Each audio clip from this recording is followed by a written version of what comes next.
Thank you for joining me for another Quick Hits conversation. I'm Dr. Robyn, aka Mental MacGyver. I provide luxury level high performance support and coaching to executives, founders, celebrities, and athletes. With me today, I have Jim Tam. He's a principal client director with Korn Ferry's Digital Group, where he advises organizations on how to improve their sales effectiveness using world-class sales methodology and technology. I have Frank Galindo. He has 20 years of experience working in PR, where he enjoys bringing people together and creating partnerships. And I have Karen Loomis. She is the founder at No Moss Brands. She has 20 years as a marketing and branding professional. She's also an adjunct professor at Grand Canyon University. She is passionate about social change. The question I have today, what would cause someone to be labeled difficult? Karen, kick us off. So I can't help but do a big smile about this, because I've often been called this, not only in the professional world, but also at home. The first thing that comes to mind when I'm being labeled like that is that I'm not laying down. I'm not just accepting what somebody is saying as a solution or as a fact or whatever. I'm not just accepting that flatly as given. And I might challenge a little bit of, well, why is that the right solution? Well, what about this? What about that? And the more you do that, the person on the other side who might be labeling you as difficult, their confidence now comes into play because you're challenging what they thought was a great solution. Typically, I find that it's usually when I'm challenging somebody on their solution that tends to make people a little bit nervous. Yeah, I would agree with that. I also look at people's intentions. We've all had bosses that were perfectionists or push you to do better, and you don't label them as difficult. But when you have somebody who pushes you for the sake of getting under your skin or making you work harder, and they know that maybe what they're asking of you is just not really feasible, then I think I would label that person as being difficult. Yeah, I have to go back to what Karen originally said. I'm glad you mentioned that about not laying down, Karen, because I wouldn't say that you would want to label someone as difficult just because they're not letting you have your way, because everyone has the right to have their opinion, stand up for what they believe in and whatnot, or the way they believe something should be done or dealt with. But if you're dealing with someone with whom, regardless of how much you may have compromised to address a given solution or situation, that person just does not budge at all, right? What you're being difficult. I'm giving you like a lot, and you're not giving anything at all. Because then at what point is there any compromise with that individual? Because it's one thing to not want to Karen's point, lay down and just say, roll over me and do whatever you want. No, that's not right or fair either. But for the person to just not even remotely begin to see your side of it and just stick to their guns without any type of compromise, to me would cause me to say, yeah, you know what, this person's just, I can't work with this person. They're being difficult. It's interesting because I was just realizing, so medical professionals will call me difficult. And Karen, to your point, I think there's two sides of the confidence thing. Either they're not confident, and so that makes them feel threatened, or they're overconfident and they're like, who are you to even ask me questions? Just do what you're told. And I'm realizing that often when a doctor has labeled me difficult, I think they're difficult too. Yeah, you do bring up a good point to where I think part of it is what is our expectation in that interaction?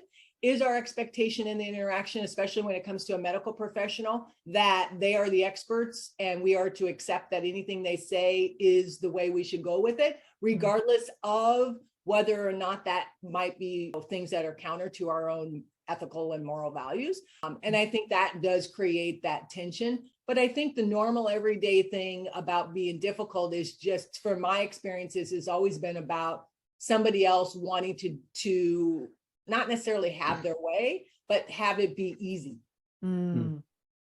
I like what Frank said about the board compromise. I do think that people label difficult because they don't budge. And a lot of times it's just because they're not realistic in what they expect. And if they are not practical, it's tough to reason with anybody like that. Being in sales, I've always thought about negotiations. It is going to be about give and take, and it's really supposed to be win-win. But if the person just wants to win all the time without seeing the other person's side, then I think I would label that person as difficult. Yeah, I'm glad you brought up the word negotiation, Jim, because as you were talking, that's the first word that popped into my head, is because in a negotiation, there has to be a give and take. It can't just be all about what one person wants and that's it. I'm glad you said that, because that adds a whole other level to it. So where's the balance between being stubborn and not being willing to negotiate, and, as Karen and I are talking about being able to say, I don't understand. Help me, teach me more. I have questions. Let's do it differently. Like, where is that balance where you don't get labeled difficult? And I think another piece to that is there a gender difference? I was going to bring that up and then I forgot. And I do think that who the people are involved in their interaction, that gender, if it's opposite genders, depending on the parties at play, that can have a big impact.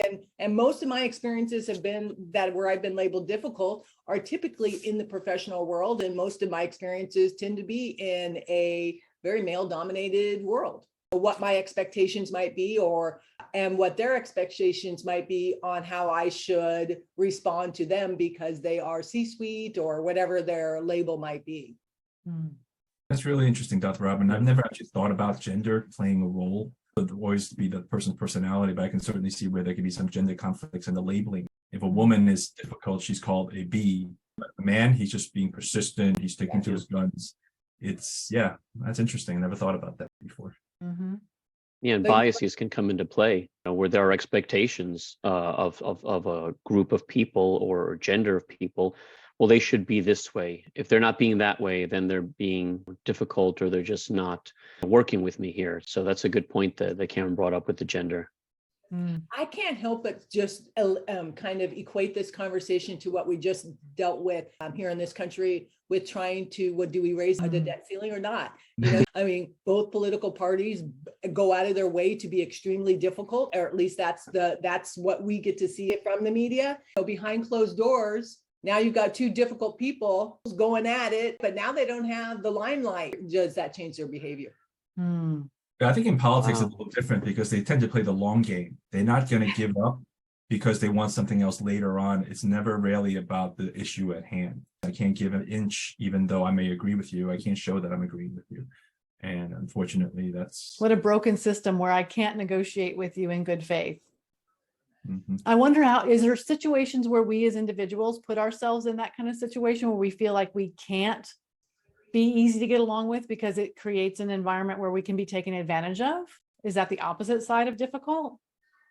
Like a defense mechanism, maybe? You think, Dr. R? Yeah, where we just kind of put up a barrier and maybe something's happened to us in the past where we now going forward behave differently than we did where we were taken advantage of in a particular situation. And now maybe we go to the other extreme where nobody's ever going to push me around again.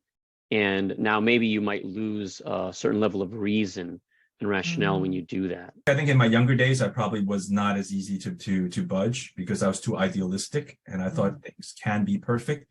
As I get older and get more practical experience, you realize that sometimes it's not worth it and it's not possible. You just, pick and choose your battles. Yeah. Have you ever had a situation where you suddenly realized I'm being really difficult and unreasonable? And how did you unwind that? What did you do? Man, that's uppy. It just is. Because I mean, usually if the minute I get overly emotional about something is the minute I know I'm backing myself into a corner that I might not really want to be in. And I know it, I feel it. And it's like, dang it, you just did it to yourself. How are you going to get out of that? And every situation's different. It depends on the people involved, but usually that means I got to tuck my tail between my legs and say, hang on a second. Let's regroup. Hang on. Let's back up and let's all come to what is it that we all do agree on, and usually start the discussion all over again if we can. But once emotion hits it, that's when it's hard. Yeah. That's a very good point. When you start to get emotional and personal about something, that just raises the stakes. And to your question, Dr. R, in the past, it's been easier for me to go through the motion and then later on say, oh goodness, I should have done this. To Jim's point, as I've gotten older, it becomes a little easier to recognize before you get to that point, to be able to kind of roll it back and say, okay, I know where this is going to go and we don't want it to go there. I can definitely relate to my younger days when I thought, just like in sales, like you have sales goals.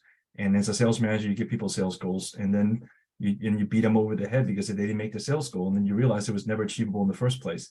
But they probably said, oh, Jim's being difficult or he's just doesn't understand. And I guess later on, I tend to be a little bit more even keel about what my expectations are. Yeah. And maybe 20 years ago, I was difficult. Now I'm reasonable. I know there's definitely times where I just have to, like you said, Karen, just go, wait a minute, time out, hold on. Let me roll this back. This isn't working. So thank you so much for having this conversation with me. I hope it wasn't difficult, and I look forward to speaking to each of you again really soon.